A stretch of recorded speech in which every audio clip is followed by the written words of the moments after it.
de los países en el mundo entero, pero ahora tenemos una pasión más impostada que tiene que ver con lo que la televisión ha multiplicado y lo que la televisión necesita de los consumidores. Se vende fútbol como cualquier otro producto, como una gaseosa o como un comestible. De hecho, existe una publicidad que dice bebé fútbol, comé fútbol, masticá fútbol. Tiene que ver con el tremendo consumo que del fútbol se hace. Modelos sin ser modelos. Eso es lo que son los futbolistas. No todos tienen la diplomacia de Pelé, la distinción de Platini, ni la simpatía de Bartés. Pero todos se ven enfrentados a la necesidad de vender, a la obligación de convertirse ellos mismos en productos. Pero todo esto tiene un costo, el de sacrificar la propia vida privada para mostrar todo, para vender todo. Te miran cómo te vestís, los gestos que haces.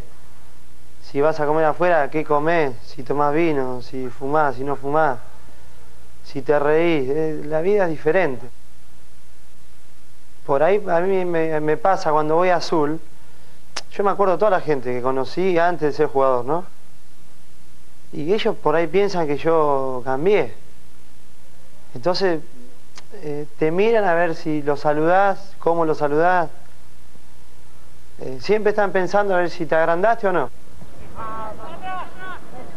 Iván Zamorano, chileno, sumó 10 años entre el Real Madrid y el Inter y vivió de cerca la transformación del fútbol.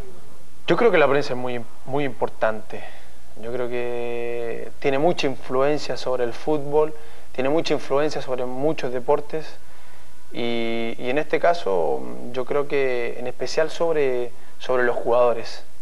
Yo creo que la prensa te puede hacer Dios o te puede hacer Judas en muy poco tiempo.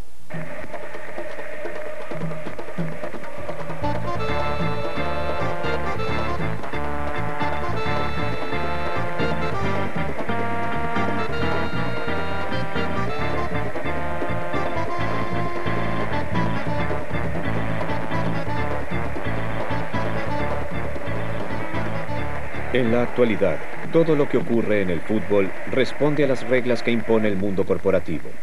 Horacio Pagani, prestigioso periodista argentino, aporta una visión crítica sobre esta realidad. Hay mucho marketing, hay mucho merchandising detrás de todo. Entonces, para vender muñequitos o vender camisetas, en los tiempos de antes, hace 20 años para atrás, la gente iba a la cancha, pero nadie llevaba la camiseta de su equipo. Ahora parece que es imprescindible llevar la camiseta de su equipo, que esto forma parte del negocio. Entonces es como una promoción forzada. El hincha, aquel que en otros tiempos corría hasta el alambrado para acercarse a su ídolo en el momento del gol, parece obligado a una falsa opción. O toma lo que se le ofrece, o se aleja de la pasión por el fútbol. Ni siquiera puede aferrarse a los colores de su equipo. Hoy, las marcas de ropa deportiva obligan a los clubes a cambiar el diseño de sus camisetas asiduamente. Y son justamente los hinchas los que deben comprarlas para estar al día. La camiseta de hoy muy pronto se transforma en una pieza de museo.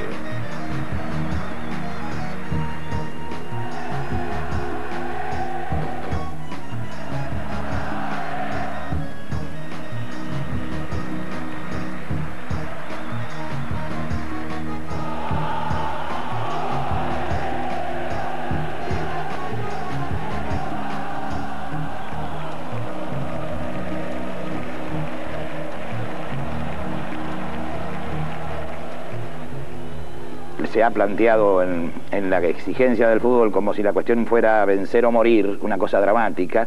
El jugador empieza ya con miedo desde que es chico a hacer jugar sus libertades. Es muy difícil que llegue a primera división y pueda desarrollarse como cuando jugaba en el Potrero, cuando era una persona libre para jugar. El juego cada vez es menos juego y cada vez es mayor negocio, mayor responsabilidad, y entonces juegan un montón de factores para que el jugador quede encerrado y no tenga libertad. Enzo Francescoli, uruguayo. La gran estrella del fútbol abandonó Europa poco antes de la locura por el dinero. A medida que pasa el tiempo y la velocidad y el espacio se hace menor, es más difícil encontrar un Platini, un jugador así de una característica mucho más exquisita, mucho más pensada, mucho más estratégica. va a ser siempre un poco más difícil, pero siempre los hay. Hoy está Aymar, está Saviola, Riquelme, por nombrar jugadores acá del medio argentino, que creo que son la diferencia. Pero es más difícil encontrarlos, y esa diferencia por ahí es mucho más en cuentagotas de la que eran jugadores de la misma característica 15, 20 años atrás. El lateral brasileño Roberto Carlos es un caso particular. En el Real Madrid, un club que acostumbra a cambiar a sus jugadores extranjeros todos los años, él tiene su lugar desde hace 4 temporadas. En cambio, Denilson, miembro de una generación más joven del fútbol brasileño, todavía está intentando demostrar por qué llegó al Betis de Sevilla hace 3 años como el jugador más caro del mundo. Independiente de ser un club bueno, de estar en una segunda división, de estar en una primera, ¿no? Nosotros como jugador tenemos que vestir la camiseta y procurar sentirla, ¿no? Y dedicar nuestro trabajo, nuestra calidad para el club siempre. Yo creo que el fútbol sudamericano, la gente no tiene tanto miedo de fallar, ¿no? Nosotros entramos en campo más para divertirnos y no pensamos tanto en el resultado. Y el fútbol europeo es una cosa más de concentración, de presión, es un fútbol un poco más serio, ¿no? José Pekerman, 2 veces campeón del mundo como entrenador de los seleccionados juveniles argentinos. Muchas veces el futbolista actual no tiene esa rebeldía. El rebelde en el buen sentido, yo quiero decir. Es el artista que dice, yo esta obra quiero hacerla así.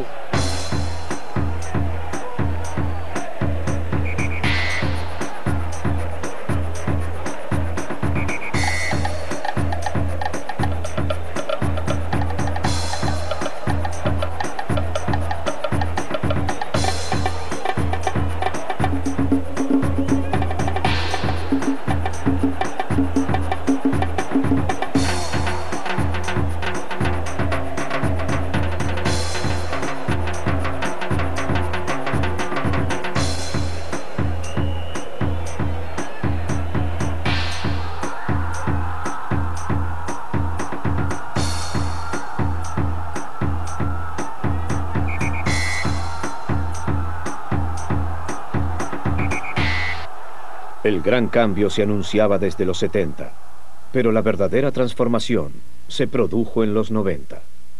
Creo que habrá cambiado cuando la gente que rodea el fútbol se dio cuenta que es un negocio.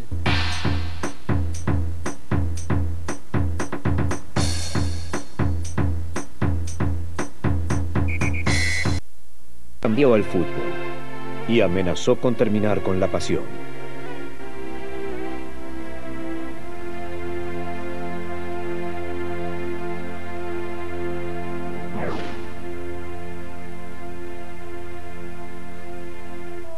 El negocio necesitaba un gran comprador y lo encontró en la televisión.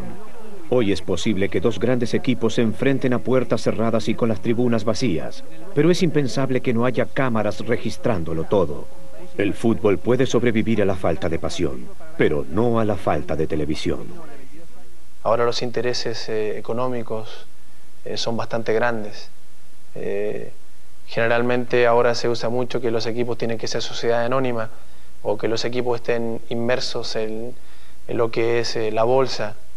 Y eso hace 15 años, 20 años atrás, jamás pensaba que un equipo de fútbol podía estar en la bolsa.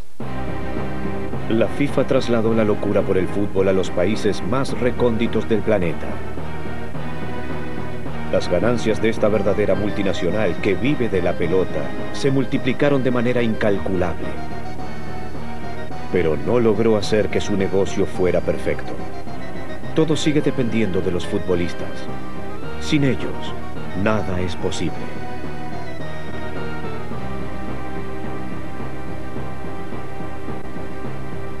Importa ganar a cualquier precio, porque ganando se renuevan las opciones comerciales y las opciones económicas. Entonces, el jugador va detrás del dinero y entonces atiende las reglas que le fijan para ganar más dinero. Hay jugadores que son mucho más del 50% de hojarasca y de rendimiento mediático que futbolístico. Y hay algunos que por lo menos están un poco más cerca de la inmensa cotización que tienen en su juego, y entonces es 70% el jugador y un 30% la influencia que su carisma pueda tener en el resto de la gente.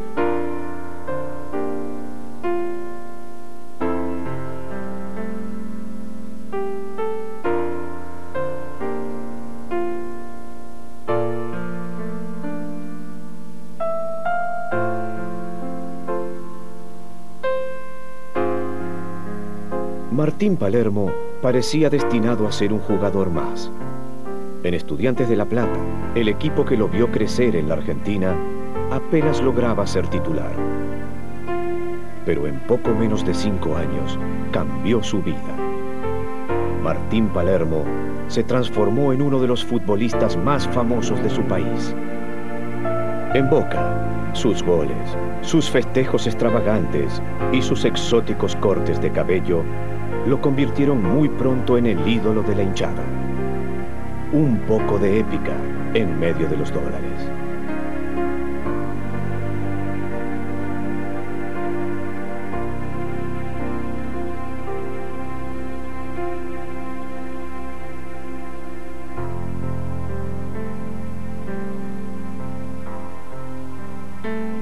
Todos los fanáticos del fútbol en la Argentina esperaban su gol número 100. Pero el dolor se le adelantó.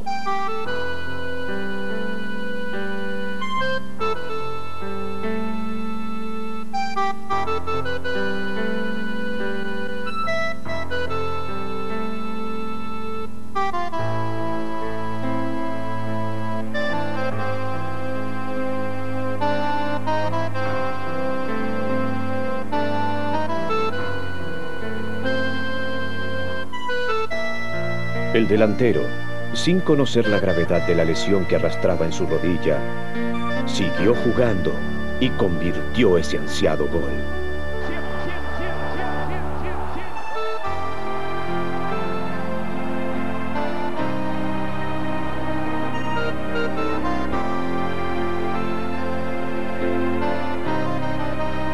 Palermo debió enfrentarse a una recuperación plagada de incógnitas. Pocas semanas antes, los dirigentes de Boca rechazaron una oferta de la Lazio.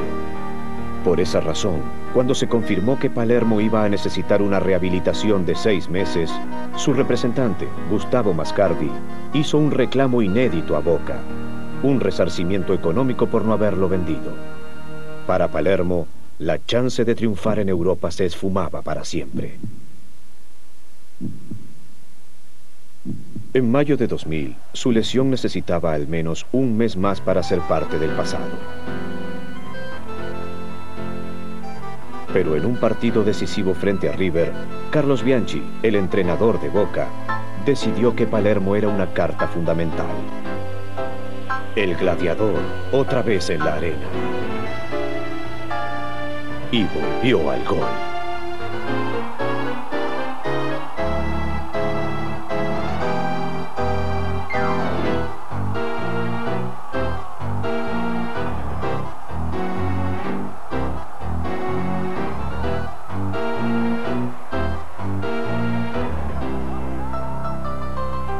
Poco tiempo después, Palermo concretó su sueño de llegar al fútbol europeo, de la mano del Villarreal de España. No le permiten a los jugadores cultivar ese amor por la camiseta.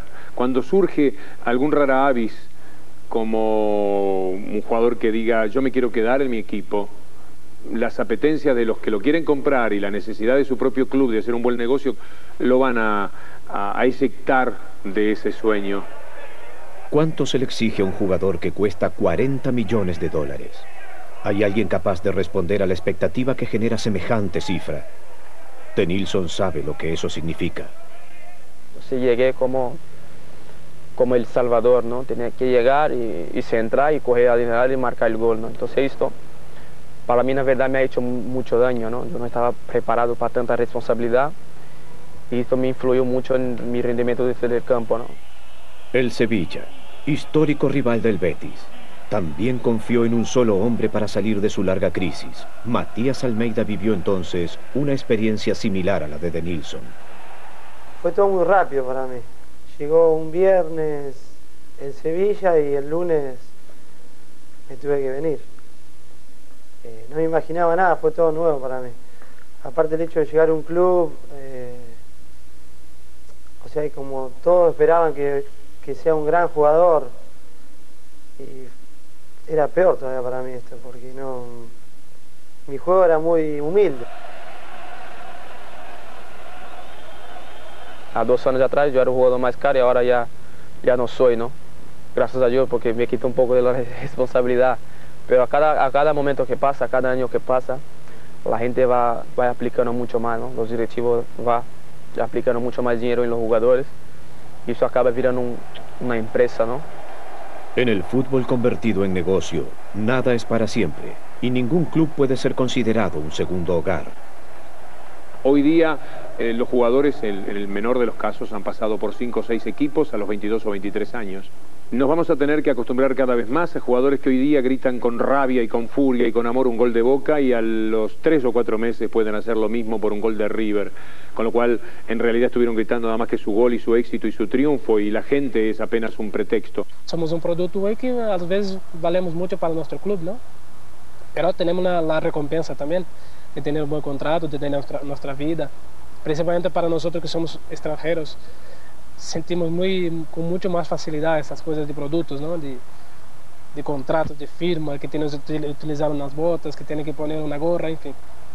Infelizmente eso no va a cambiar del día para la noche. El modelo de futbolistas golondrinas que abandonan sus clubes con mucha facilidad tiene un límite. En Europa, muchos jugadores extranjeros se transforman en prisioneros de lujo. Los clubes poderosos de Italia, España e Inglaterra no aceptan invertir millones de dólares en hombres que pretendan volver a su país para jugar en su selección nacional, y los presionan para que renuncien a hacerlo. Con el paso del tiempo son cada vez más los ejemplos de futbolistas que aceptan esta imposición. Todo sea por triunfar en Europa. Acá en Argentina estamos sufriendo esta exportación, porque esta transformación ha hecho que los jugadores se vayan muy jóvenes. La selección argentina es una selección de jugadores argentinos extranjeros, porque juegan en las ligas europeas. Es una dificultad enorme.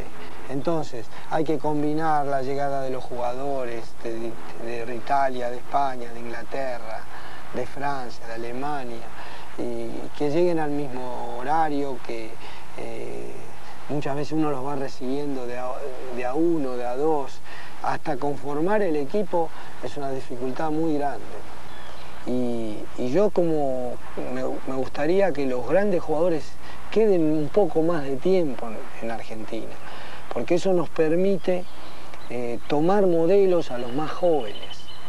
Es muy importante que un país tenga modelos para imitar. Acá hubo un momento que todos querían ser Maradona. Ahora, sin llegar a ser Maradona, se van.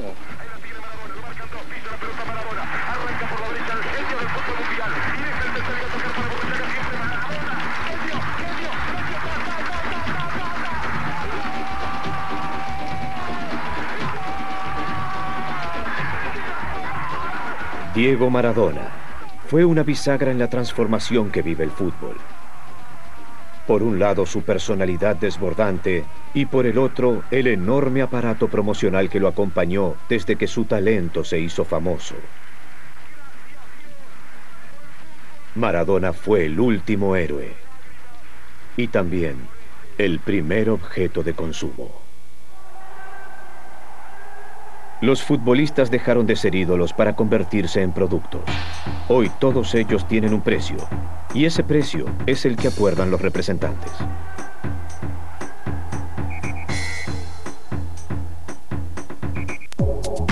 Discovery en español.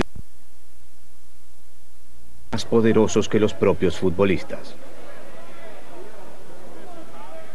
Ninguno puede fijar un precio a un jugador, a un campeón.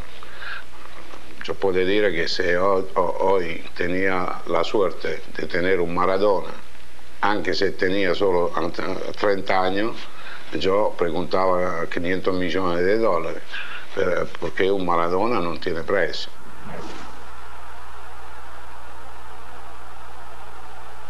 El mercado está compuesto por los clubes, está compuesto por los empresarios, está compuesto por los intermediarios y después están los jugadores. El jugador nunca se pone precio. Lo pone su club en tanto a la inversión que tuvo, lo pone su club en tanto al precio de mercado que piensa que existe para ese jugador, y está después quien lo paga, que es en definitiva el mayor culpable del precio de un jugador de fútbol, como de cualquier cosa que uno compra y vende. Lamentablemente, dicho así, suena que un jugador, entre los cuales me incluí durante 21 años, es un objeto más. En 1984 se produjo un hito en el negocio del fútbol. Maradona fue transferido al Barcelona por una cifra récord. No hay comparación que como Pedro costó 20, Pascual puede costar 20 también. Eso no es cierto, porque Pedro, a lo mejor, independientemente de las condiciones futbolísticas humanas que tiene un tipo de sex appeal que puede convencer al presidente o al técnico que puede integrar el equipo que lo va a ver, y otro no la tiene. Que se pague a un jugador en una transferencia interna del fútbol italiano 50 o 60 millones de dólares no es real. No es posible, porque no hay nada que lo justifique. Uno tiene que pensar que detrás de esto hay otros negocios que no son claros. La globalización golpeó a los años 90. Los valores que parecían insuperables fueron superados. La locura de millones conquistó al fútbol. Ahora se da otra figura, ¿no? Que hay veces que para arreglar los balances de los clubes se hace una transferencia donde realmente no existe el movimiento del dinero, sino que es simple papelerío, ¿no? Año 2000. Los límites ya no tienen límites. Son muy poquititos los jugadores que son capaces, ellos por sus propios medios, de enfrentar contra este pulpo del negocio. Entonces esta es una cuestión irremediable, la aparición de los empresarios para arreglar los contratos. El mapa del fútbol quedó dividido en dos. Los clubes de los países más poderosos de Europa necesitan renovar sus equipos una y otra vez para poder captar la atención de los aficionados. En tanto, en el resto del mundo, solo se aspira a vender a los talentos para obtener un salvavidas económico. Era necesario un vínculo. Un nexo que movilizara ese tráfico de mercancías que parecen ser los futbolistas de la actualidad. Hace muchos años que los jugadores descubrieron la necesidad de poseer un representante. En la década del 90, el negocio avanzó un paso más. Muchos representantes debieron convertirse en intermediarios, hombres que no solo luchan por las ganancias de sus futbolistas, sino que también se ocupan de que siempre haya un club dispuesto a comprarlos. Settimio Aloisio, el hombre encargado de velar por los intereses de Gabriel Batistuta, fue en sus orígenes un dirigente del club Argentino Juniors, que descubrió el oficio operando en la Argentina para el mega intermediario italiano Antonio Caliendo, de quien luego se distanció para recorrer su propio camino. Yo nunca manejé dinero de ningún jugador porque ha sido mi norma, porque siempre lo he dicho, yo hago la transferencia en la medida de mis posibilidades, después el dinero que lo maneja en ello, con algo familiar, con conocido, con lo que sea, pero que yo no entro. Yo puedo decirle, mira, acá hay 20 bancos que son buenos, pero de los 20 elige usted el que más le parezca, porque el jugador cuando empieza le firma la sentencia de muerte a uno, no a un representante, porque no conoce lo que gira alrededor de él, ¿no? Pero a medida que pasa el tiempo se va familiarizando con el dinero, se va familiarizando con los dirigentes, con otros jugadores, y por ahí ve que el que lo representa hace cosas que otro no hace y que no están bien, pero ya lo sabe cuando entró en el juego. Por eso yo digo de que lo más importante es ser honesto y sincero con los jugadores de fútbol. En este momento Batistuta, nosotros somos amigos, yo soy el representante, pero él se puede manejar sin mí también, porque este es el último contrato que hizo Batistuta, porque yo no creo que puede ir a otra institución con otra transferencia y pagándole lo que le está pagando ahora Batistuta. Sería una sorpresa para mí, para el fútbol. La Fiorentina hizo de Gabriel Batistuta un dios, pero el delantero, necesitado de un equipo que le permitiese salir campeón, decidió bajarse de ese pedestal. En Roma, vivió algo similar a lo que Maradona en Nápoles. Muchas veces alcanza con la presentación de un futbolista para transformarlo en ídolo. Es tal la excitación que genera la compra de una estrella que los estadios se llenan para recibirlo. El no tener un representante implica por ahí tener que esperar mucho más tiempo al ser transferido. Implica un desgaste mucho más grande porque los contratos hoy, no solo en la parte número económica, sino en la complejidad del contrato, muchas veces hay relación de... Hoy existe el merchandising, la televisión, hay mucha más relación contractual que el simple contrato que se firmaba antes con el club. Hay muchas cosas que van en medio, entonces digo, es mucho más complejo. Gustavo Mascardi es el intermediario argentino más exitoso de los últimos años. Posee cerca de 200 futbolistas de primer nivel. Este hombre, que acumula millones en sus cuentas, asegura ser celoso del secreto sobre sus métodos para vender a un futbolista. Hoy por hoy yo creo que el representante se puede decir que ahora mismo es un mal necesario. Creo que el futbolista se tiene que preocupar única y exclusivamente de jugar al fútbol, de divertirse y dejar a gente como los representantes de que se preocupen de tus intereses, que te cuiden tus posibilidades en ese sentido económicas, y tú lo único que tienes que hacer es trabajar fuerte y mentalizarte única y exclusivamente para entrenar y jugar.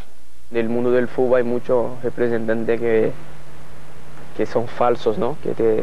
Que te quita todo lo que puede y después te deja ahí tirado, ¿no? Mucha gente nos considera un mal endémico de esto del fútbol, ¿no? Creen que los contratos han crecido de esta forma tan espectacular por nuestra presencia. Yo entiendo que no es así. Los contratos han crecido porque el mercado lo demanda y porque el mercado lo puede pagar, porque si no, no existirían los clubes de fútbol. El fútbol español es un caso especial. Sus futbolistas no necesitan emigrar para ganar enormes sumas de dinero. Por esa razón, Carvajal, representante de estrellas como Raúl, Mendieta, Morientes o Salgado, tiene un poder enorme dentro del mercado y muchas nuevas figuras quieren contar con sus servicios. Iker Casillas, quien llegó al arco del Real Madrid y la selección española con solo 19 años, es una de ellas. La parte económica y todo lo que sea el tener que hablar o negociar con otra persona, yo creo que es pues en este caso el que también se moja, ¿no? Porque tiene que dar la cara por ti y en este caso pues a lo mejor es que es el que más se come los marrones, bueno, por así decirlo, o sea, de cara a muchas cosas. Ginés Carvajal, el representante de futbolistas más famoso de España, comenzó en los años 80 llevando equipos sudamericanos a jugar torneos de pretemporada. Pero pronto descubrió el enorme negocio que rodea a los futbolistas. Lo más importante es el aspecto deportivo. Lo que ocurre es que eso lleva implícito una serie de condiciones económicas. Cuando una persona o un chico o un futbolista no es conocido, lo que tenemos que tratar es de darle la oportunidad de que si es bueno, lo parezca. Yo creo que un buen representante lo que tiene que tener es muy buena relación con sus jugadores, porque no tenemos que olvidar que el club es nuestro enemigo, ¿no? Entre comillas, porque lo que defendemos son los derechos del jugador. Nosotros tenemos que pensar que ahora los jugadores tienen sus representantes, tienen gente que les maneja su carrera y muchas veces los jugadores reciben estas influencias, algunas a favor, otras veces no tan favorables, y creo que todos tenemos que ir considerando estas nuevas situaciones de los jóvenes.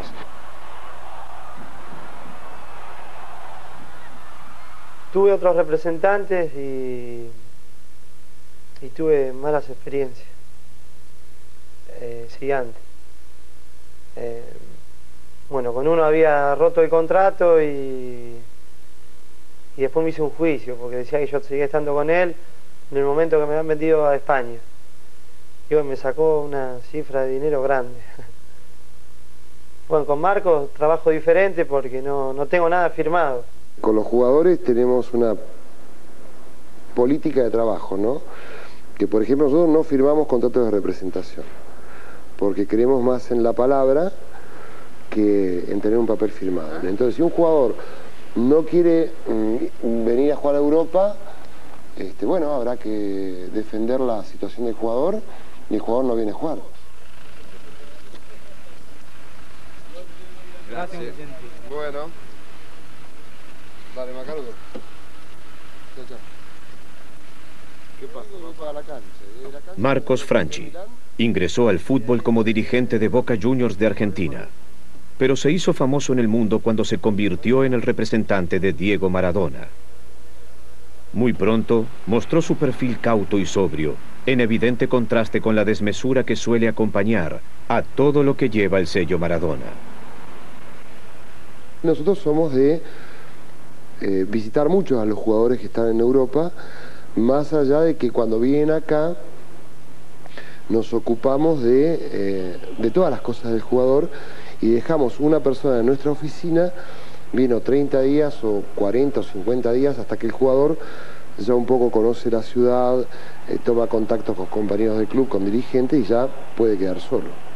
Hay casos que son excepciones, que no se adaptan, o hay veces que no cumplen las expectativas que tenía el club para con ese jugador. Pero también allí hay una cuestión que quien lo lleva al jugador tiene que evaluar a ver si ese jugador en ese lugar, que era lo que decíamos antes, ¿no? Tiene las posibilidades de rendir bien o no. O sea que uno más o menos antemano lo puede saber, ¿no? Franchi se alejó de los conflictos habituales del mundo Maradona y comenzó a desarrollar su propio proyecto como representante de futbolistas. En la actualidad maneja un buen número de jugadores, entre los que se destacan Matías Almeida y Juan Román Riquelme. Yo creo que cada vez es más importante que los jugadores tengan un representante serio, que realmente cumpla la función de lo que significa la palabra representante. Lo que significa es que cuando va a cualquier tipo de reunión o lo que fuere, es el jugador. No está trabajando para el representante, está trabajando para el jugador. O sea que si tiene que defender un contrato laboral o tiene que pelear por un contrato del alquiler de un departamento, es como si fuese el dinero de uno. Lo que a mí me satisface es poder trabajar con los jugadores cuando son muy jóvenes, participar un poco en la vida de ellos y que lleguen a ser estrellas. Federico Insúa es una de sus jóvenes promesas. Jugador de Argentino Juniors, el modesto club que vio nacer a Maradona y a Fernando Redondo. Pensaba que por ahí el jugador se las podía arreglar solas, pero había muchas cosas que yo no conocía profesionalmente, ¿no? Entonces de a poquito me fui dando cuenta que son importantes y que sigo sosteniendo que el jugador se tiene que dedicar nada más que a jugar. Después de lo otro que se ocupe el representante. Yo primero lo que quiero tener seguro o tener certeza es que el jugador va a ganar una determinada cantidad de dinero. Puede ser que eso me lleve más trabajo o no, o puede ser que eso se solucione antes y lleve más trabajo a hacer poner de acuerdo a los clubes. O sea que no es que una cosa lleva más trabajo que la otra. Yo lo que percibo de un dirigente es si tiene pasión o no tiene pasión, si es un simple mercantilista me doy cuenta. Yo creo que, en definitiva, como todo en el mundo, va a ir perdiendo lo artesanal, ¿no? O la parte bohemia que tiene para convertirse en empresas o en estructuras económicas. Lo que pasa es que hay una cuestión que jamás nunca nadie va a poder manejar, que es el talento de una persona para la actividad que sea. Eso nunca va a ser compatible con una empresa. Por eso es muy difícil cuantificar el valor de la transferencia de los talentos. La dirigencia no sabe cómo tratar a los talentos, ¿no? Porque los talentos no solo se conforman con lo económico, porque por algo son talentosos. Juan Román Riquelme es el futuro del fútbol argentino, pero a la vez también representa una vuelta a sus raíces. Callado, tiene la intuición de aquel que no necesita mucha instrucción para advertir que está recibiendo una porción muy limitada de todo lo que genera con su talento.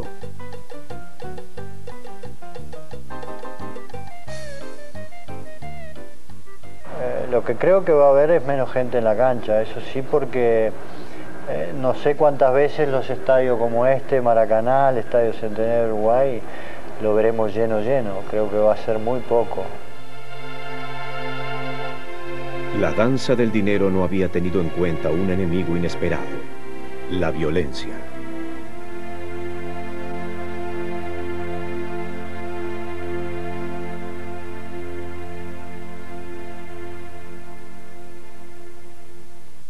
Discovery en español lo acercará. La transformación del fútbol distanció a los futbolistas de los fanáticos, pero no pudo matar a la pasión.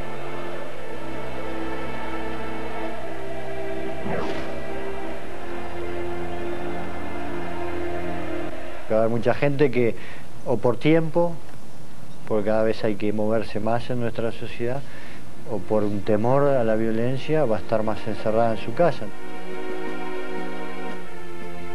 Los enfrentamientos entre fanáticos parecen no tener fin. La violencia con diferentes matices se ha adueñado del fútbol. Y mientras se multiplican las discusiones sobre cómo controlar este fenómeno, los estallidos son moneda corriente.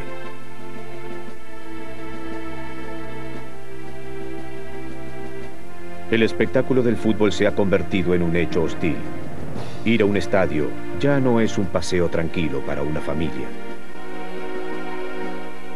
El fútbol no se aparta de un componente de violencia muy grande. La FIFA no ha sabido arbitrar los mecanismos que impidan la proliferación del juego violento.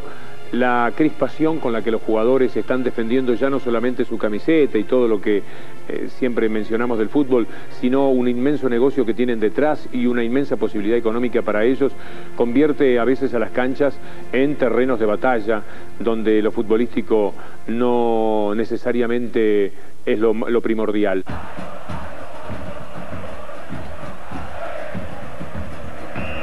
El futuro del fútbol es incierto. Algunos pregonan que la violencia acabará con el juego. Sin embargo, la pasión sigue intacta. La televisión trajo de la mano a millones de aficionados para salvar al deporte rey. Los principales clubes del mundo no están en una muy buena situación económica.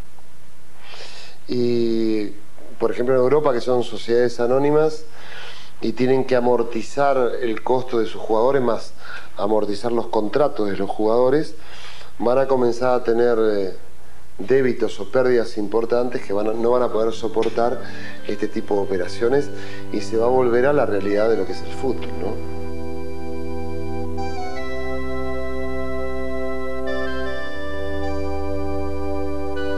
Pues yo lo veo fantástico.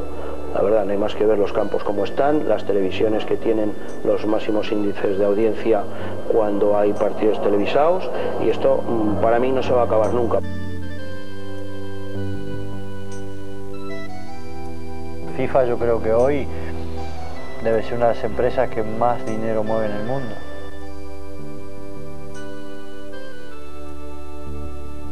No hay indicio para pensar que el fútbol se va a acabar o indicio que el fútbol se va a deteriorar.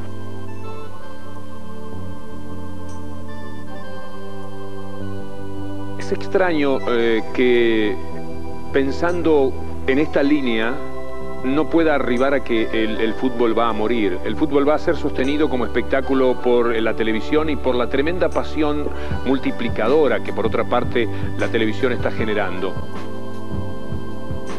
El negocio son más para los que están fuera, ¿no? Digo, presidentes, representantes de esas personas. Para nosotros, de verdad, y para la afición es una pasión.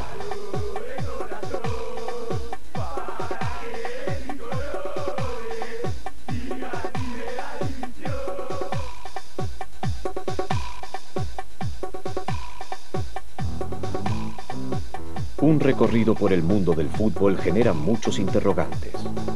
El negocio puesto por encima de todo la publicidad omnipresente, la violencia y la televisión como dueña del espectáculo parecen haber condicionado al juego. Sin embargo, es evidente que no todo está perdido.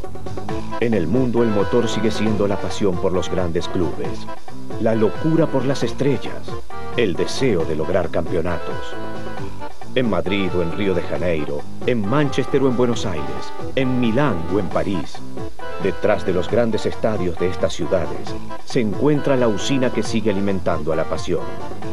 Los niños que corren detrás de una pelota, que sueñan con un gol inolvidable, con un festejo, con escuchar su nombre coreado por toda una tribuna. En ellos, la pasión sigue viva. En ellos, el fútbol encuentra el modo de seguir siendo el juego más atractivo del mundo.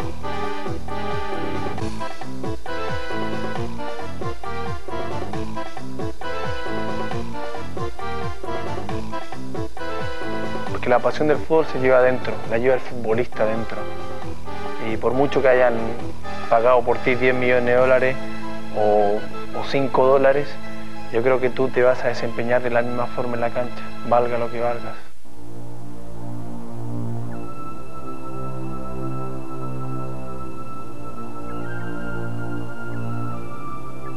El porvenir del fútbol sigue siendo una incógnita. ¿Qué será de los niños que ponen todo para triunfar y no lo logran? ¿Qué será de los que viajan miles de kilómetros buscando un nuevo destino y se quedan sin nada? El fútbol superó su primer siglo de vida y se enfrenta a un futuro indescifrable. Es posible que muchos comiencen a creer que el juego, convertido en un gran negocio, deje de ser un juego.